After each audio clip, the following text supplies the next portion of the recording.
Ja.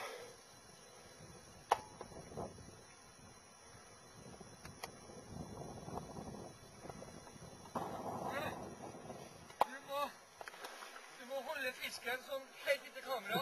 Så står jeg her. Ja. Skal jeg stå og gjøre sånn.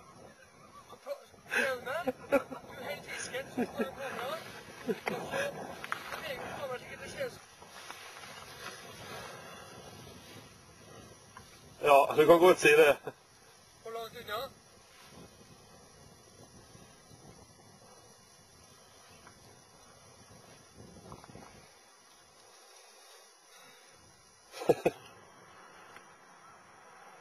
Ser det bra ut?